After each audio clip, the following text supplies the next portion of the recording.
Mag-sideline muna tayo. Katabang ko ay. Gagawa tayo ng sala. Meron akong pero.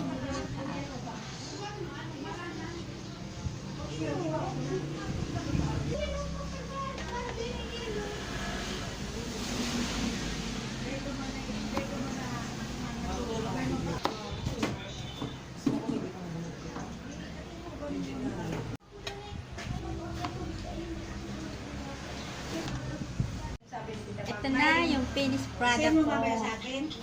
Gawa kong salad. Kumakain ng isa.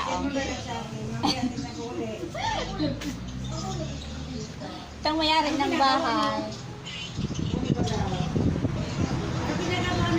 Asa si mami mo? Sana yung kapatid mo? May birthday yan dito kaya katulong tayo ngayon.